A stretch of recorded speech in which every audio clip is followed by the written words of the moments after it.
ಜೈ ಹಿಂದ್ ಸ್ನೇಹಿತರೆ, ಇವತ್ತಿನ ವಿಡಿಯೋದಲ್ಲಿ ಮುಂಬರುವ ಪರೀಕ್ಷೆಗಳಿಗೆ ಒಂದು ಟ್ರೆಂಡಿಂಗ್ ಟಾಪಿಕ್ ಆಗಿರುವಂತಹ ಸೆನ್ಸಸ್ 2027 ಭಾರತದ ಜನಗಣತಿ 2027ರ ಪ್ರಮುಖ ಪ್ರಶ್ನೆಗಳನ್ನ ಡಿಸ್ಕಸ್ ಮಾಡ್ತಾ ಹೋಗ್ತೀವಿ. ಪ್ರತಿ ಪ್ರಶ್ನೆ ಕೂಡ ಇಂಪಾರ್ಟೆಂಟ್ ಇದೆ. ವಿಡಿಯೋವನ್ನ ಸ್ಕಿಪ್ ಮಾಡದೆ ನೋಡಿ ಮತ್ತು ನಮ್ಮ ಚಾನಲ್ ಫಸ್ಟ್ ಟೈಮ್ ನೋಡ್ತಾ ಇದ್ರೆ ಸಬ್ಸ್ಕ್ರೈಬ್ ಮಾಡೋಕೆ ಮರಿಬೇಡಿ ಅಂತ ಹೇಳ್ತಾ ಸೆಷನ್ ಸ್ಟಾರ್ಟ್ ಮಾಡ್ತಿದ್ದೀವಿ. ಮೊದಲ ಪ್ರಶ್ನೆ ಈ ರೀತಿ ಇದೆ: ಭಾರತ ಸರ್ಕಾರದ 2027ನೇ ಸಾಲಿನ ಜನಗಣತಿ ಸೆನ್ಸಸ್ 2027 ಇದರ ಬ್ರ್ಯಾಂಡ್ ಅಂಬಾಸಿಡರ್ ಆಗಿ ಆಯ್ಕೆಯಾದವರು ಯಾರು? ಸರಿಯಾದ ಉತ್ತರ Sudarshan Patnaik. Option B is the right answer. Sudarshan Patnaik ಅವರು 2027ರ ಭಾರತೀಯ ಜನಗಣತಿಯ ಬ್ರ್ಯಾಂಡ್ ಅಂಬಾಸಿಡರ್ ಆಗಿ ಆಯ್ಕೆಯಾದರು. Option B is the right answer. 2022ರಲ್ಲಿ ನಡೆಯುವ ಜನಗಣತಿ ಭಾರತದ ಎಷ್ಟನೇ ಜನಗಣತಿಯಾಗಿದೆ? ಸರಿ ಉತ್ತರ ಭಾರತದ 16ನೇ ಜನಗಣತಿಯಾಗಿದೆ. Option B is the right answer. ಭಾರತದ ಮೊದಲ ಜನಗಣತಿ ಹಾಗಾದ್ರೆ ಯಾವಾಗ ನಡೀತು ಕೇಳಿದ್ರೆ,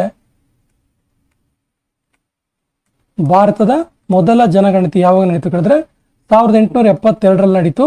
ಆಗ ಭಾರತವನ್ನ ಬ್ರಿಟಿಷ್ ಸರ್ಕಾರ ಆಳ್ತಿತ್ತು. ಬ್ರಿಟಿಷ್ ಸರ್ಕಾರದ ಕಾಲದಲ್ಲಿ ಭಾರತದ ಮೊದಲ ಜನಗಣತಿ ಆಗಿತ್ತು ಮತ್ತು ಆಗ ಗವರ್ನರ್ ಜನರಲ್ ಆಗಿದ್ದವರು ಲಾರ್ಡ್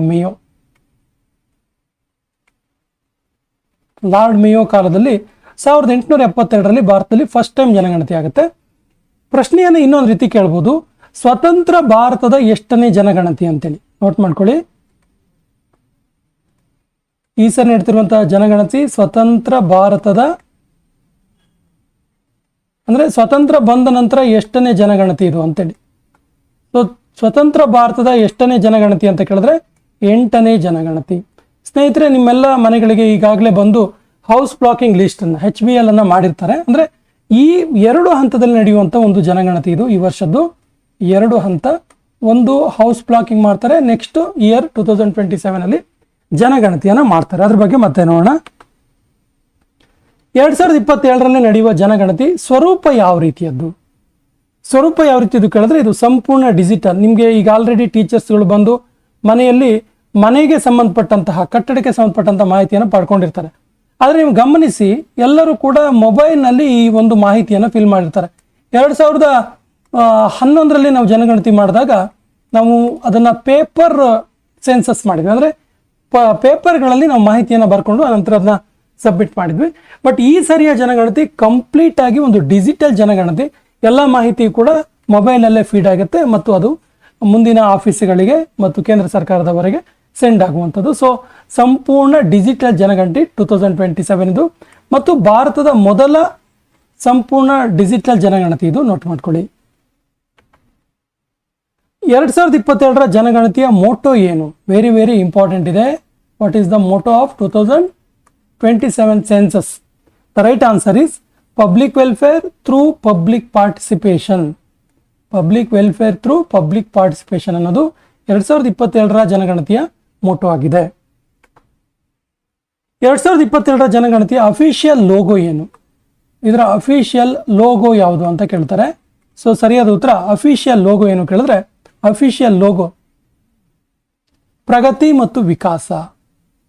ಪ್ರಗತಿ ಮತ್ತು ವಿಕಾಸ ಇದೆಯಲ್ಲ, ಇದು ಅಫಿಷಿಯಲ್ ಲೋಗೋ.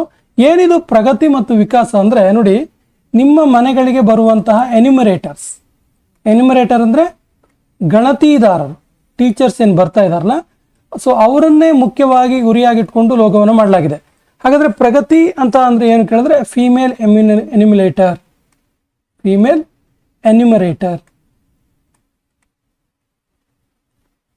ಏನಿದು ಫೀಮೇಲ್ ಎನ್ಯುಮರೇಟರ್ ಅಂದ್ರೆ ಮಹಿಳಾ ಗಣತಿದಾರರು. ಇನ್ನು ವಿಕಾಸ ಅಂದ್ರೆ ಮೇಲ್ ಎನ್ಯುಮರೇಟರ್.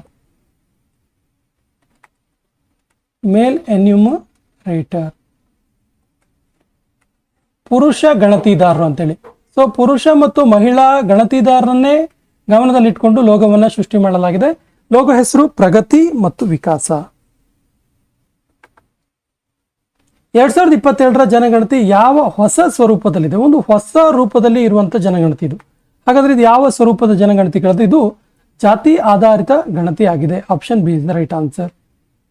ಹಾಗಾದ್ರೆ ಈ ಜನಗಣತಿಯನ್ನ ಯಾವ ಒಂದು ಸಚಿವಾಲಯದ ಅಡಿಯಲ್ಲಿ ನಡೆಸಲಾಗುತ್ತೆ? ವೆರಿ ವೆರಿ ಇಂಪಾರ್ಟೆಂಟ್, ನೋಟ್ ಮಾಡ್ಕೊಳ್ಳಿ. Ministry of home affairs. Ministry of home affairs, ministry of home affairs ಇದರ ಒಂದು ಅಡಿಯಲ್ಲಿ, ಇದರ ನೇತೃತ್ವದಲ್ಲಿ ಅಡಿಯಲ್ಲಿ ಈ ಸೆನ್ಸಸ್ ಅನ್ನು ನಡೆಸಲಾಗುತ್ತೆ. ಯಾವ ಸಚಿವಾಲಯದ ಅಡಿಯಲ್ಲಿ 2027ರ ಜನಗಣತಿ ನಡೀತಾ ಇದೆ ಕೇಳಿದ್ರೆ ನೋಡಿ, 2027ರ ಜನಗಣತಿ ಅಂದ ತಕ್ಷಣ ನಿಮಗೆ ಡೌಟ್ ಬರ್ಬೋದು, ಏನಂದ್ರೆ 2020ರಲ್ಲಿ ಅಂದ್ರೆ ಈ ವರ್ಷ ಕೂಡ ಮಾಡ್ತಿದಾರಲ್ಲ, ಅದು ಏನು ಅಂದ್ರೆ, ಸೊ ಇದು 2 ಭಾಗದಲ್ಲಿ ನಡೀತಿದೆ ಸ್ನೇಹಿತರೆ. ಪ್ರಸ್ತುತ ಭಾರತದ register general and census commissioner ಯಾರು? ಸರಿಯಾದ ಉತ್ತರ ಮೃತ್ಯುಂಜಯ ಕುಮಾರ ನಾರಾಯಣ ಪ್ರಸ್ತುತ ಭಾರತದ register general and census commissioner ಆಗಿದ್ದಾರೆ. Option B is the right answer. ಈ ಜನಗಣತಿಯ ಪ್ರಾರಂಭದ ಹಂತ ಯಾವ ಹೆಸರಿನಿಂದ ನಡೀತಾ ಇದೆ? ಅಂದ್ರೆ ಈಗ ಪ್ರೆಸೆಂಟ್ಲಿ ಆಗ್ತಿದೆಯಲ್ಲ 2026 ಅಲ್ಲಿ, ಇದು ಯಾವ ಹಂತ? ಇದು ನೋಡಿ ಏಪ್ರಿಲ್ 15ರಿಂದ ಮೇ 15ರವರೆಗೆ ನಡೀತು. ಸೊ ಇದು ಫಸ್ಟ್ ಒಂದು ಸ್ಟೆಪ್, ಇದು ಅಥವಾ ಮೊದಲ ಹಂತ ಇದು.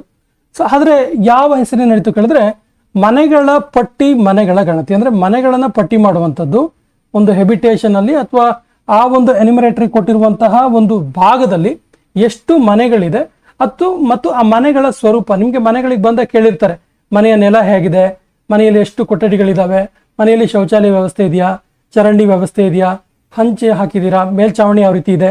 ಸೊ ಈ ರೀತಿ ಮಾಹಿತಿಯನ್ನು ಕೇಳಿರ್ತಾರೆ. ಅಂದ್ರೆ ಈ ಮೊದಲ ಹಂತದಲ್ಲಿ ಮನೆಗಳ ಪಟ್ಟಿ ಮಾಡೋದು. ಅಂದ್ರೆ ನೆಕ್ಸ್ಟ್ ನಾವು ಆಕ್ಚುಯಲ್ ಸೆನ್ಸಸ್ 2027ಗೆ ಮಾಡ್ತೀವಲ್ಲ, ಆಗ ಯಾವ ಮನೆ ಕೂಡ ಬಿಟ್ಟು ಹೋಗಬಾರ್ದು ಅನ್ನೋ ಉದ್ದೇಶದಿಂದ 2 ಹಂತದಲ್ಲಿ ಮಾಡ್ತಿದ್ದೀವಿ. ಒಂದು ಮನೆಗಳ ಪಟ್ಟಿ ಮಾಡಿ ಮನೆಗಳ ಗಣತಿ ಮಾಡೋದು. ಮುಂದಿನ ಹಂತದಲ್ಲಿ ಅದೇ ಮನೆಗಳ ಪಟ್ಟಿ, ಮನೆಗಳ ಗಣತಿ ಮಾಡಿರುವ ಜಾಗಕ್ಕೆ ಅದೇ ಎನಿಮರೇಟರ್ ಬಂದು ನಿಮ್ಮ ಜನಗಣತಿಯನ್ನ ಮಾಡ್ತಾರೆ. ಅಂದ್ರೆ ಜನರಿಗೆ ಸಂಬಂಧಪಟ್ಟಂತ ಪ್ರಶ್ನೆಗಳನ್ನ ಕೇಳ್ತಾರೆ. 2027ರ ಜನಗಣತಿಯಲ್ಲಿ ಒಟ್ಟು ಎಷ್ಟು ಪ್ರಶ್ನೆಗಳನ್ನ ಕೇಳಲಾಗುತ್ತೆ ಅಂದ್ರೆ ಕೇಳಲಾಗಿತ್ತು. 2026 ಇದು ಮೊದಲ ಹಂತದಿದೆ ಆಕ್ಚುಲಿ. ಅಂದ್ರೆ ಮನೆಗಳನ್ನ ಪಟ್ಟಿ ಮಾಡಿದ್ರು ಮತ್ತೆ ಮನೆಗಳನ್ನ ಗಣತಿ ಮಾಡಿದ್ರಲ್ಲ, ಆಗ ಎಷ್ಟು ಪ್ರಶ್ನೆಗಳನ್ನ ಕೇಳಿದ್ರೆ ನಿಮ್ಮ ಮನೆಗೆ ಬಂದಂತ ಶಿಕ್ಷಕರು 33 ಪ್ರಶ್ನೆಗಳನ್ನ ಕೇಳಿದ್ರು. ಇದರಲ್ಲಿ ನೋಡಿ, ಇದರಲ್ಲಿ ವಿಶೇಷವಾಗಿ ಕಂಪ್ಲೀಟ್ ಆಗಿ ಮನೆಗೆ, ಕಟ್ಟಡಕ್ಕೆ ಸಂಬಂಧಪಟ್ಟಂತ ಮಾಹಿತಿ, ಕಟ್ಟಡದ ವಿಧ ಯಾವುದು, ನೆಲ ಯಾವ ರೀತಿ ಇದೆ, ಮೇಲ್ಚಾವಣಿ ಯಾವ ರೀತಿ ಇದೆ, ಗೋಡೆ ಯಾವ ರೀತಿ ಇದೆ, ಲೈಟ್ ವ್ಯವಸ್ಥೆ ಇದೆಯಾ, ಮೊಬೈಲ್ ಇದೆಯಾ, ಟಿವಿ ಇದೆಯಾ, ಸೈಕಲ್ ಇದೆಯಾ, ಓನರ್ ಹೆಸರಿರ್ಬೋದು, ಟಾಯ್ಲೆಟ್ ಇದೆಯಾ, ತೆರೆದ ಚರಂಡಿ ಇದೆಯಾ, ಮುಚ್ಚಿದ ಚರಂಡಿ ವ್ಯವಸ್ಥೆ ಇದೆಯಾ, ಈ ರೀತಿ ದಂಪತಿಗಳು ಎಷ್ಟಿದ್ದಾರೆ, ಮನೆಗಳಲ್ಲಿ ಇರುವಂಥ ಒಟ್ಟು ಜನರ ಸಂಖ್ಯೆ ಎಷ್ಟು, ಒಟ್ಟು ಮನೆಗೆ ಸಂಬಂಧಪಟ್ಟಂದ್ರೆ basically about the building and building structure, these questions. Next question, 2027ರ ಜನಗಣತಿಯ 2ನೇ ಚರಣ, ಈಗ ಫಸ್ಟ್ ಫೇಸ್ ಆಯ್ತಲ್ಲ, ಸೆಕೆಂಡ್ ಫೇಸ್ ಯಾವಾಗ ನಡೆಯುತ್ತೆ ಅಂತ. ಸೆಕೆಂಡ್ ಫೇಸ್ ಯಾವಾಗ ನಡೆಯುತ್ತೆ ಕೇಳಿದ್ರೆ ಫೆಬ್ರವರಿ 1, 2027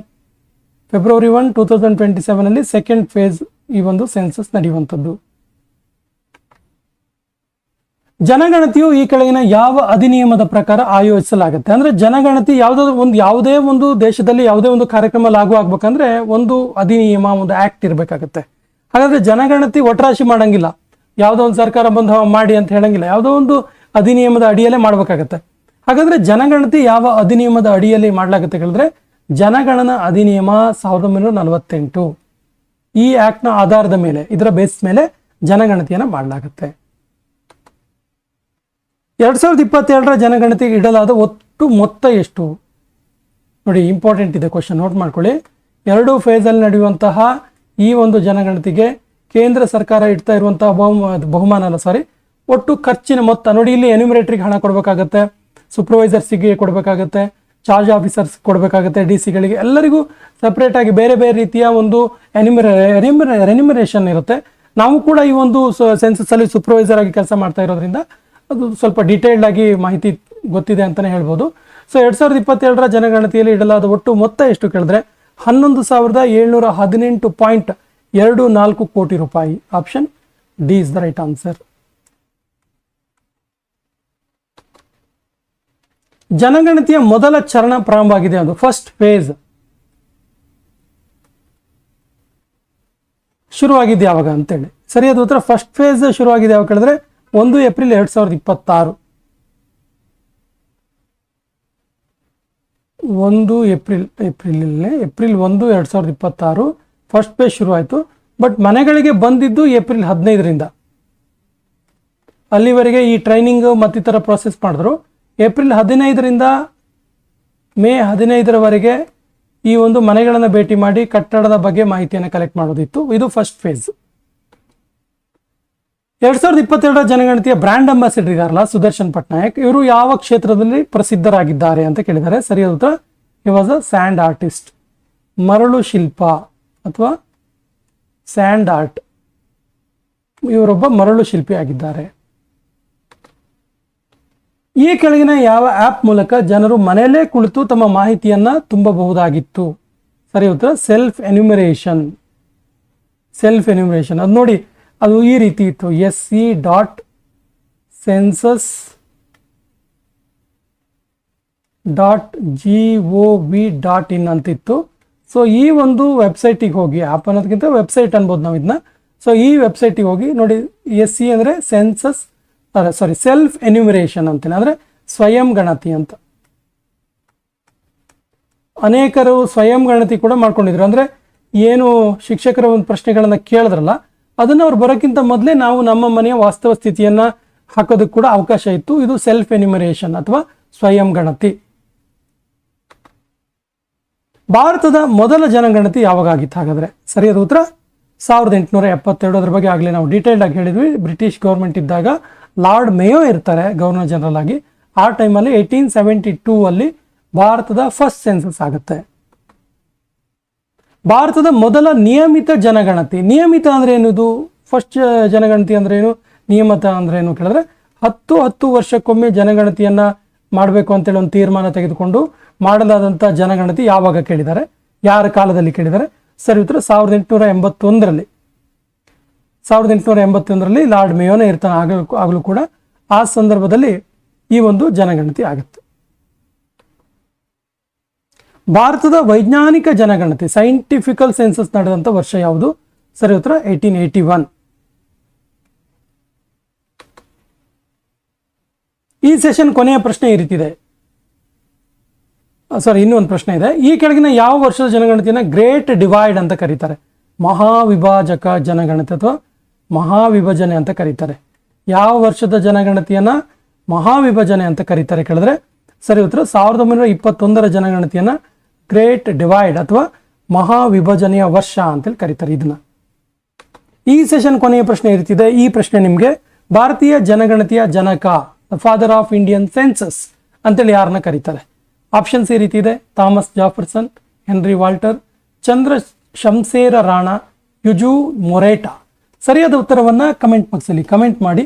ಮತ್ತು ನಮ್ಮ ಚಾನಲ್ ಫಸ್ಟ್ ಟೈಮ್ ನೋಡ್ತಾ ಇದ್ರೆ ಸಬ್ಸ್ಕ್ರೈಬ್ ಮಾಡೋಕ್ಕೆ ಮರಿಬೇಡಿ ಅಂತ ಹೇಳ್ತಾ ಇವತ್ತಿನ ಸೆಷನ್ ಕಂಪ್ಲೀಟ್ ಮಾಡ್ತಾ ಇದ್ದೀವಿ. ಜೈ ಹಿಂದ್.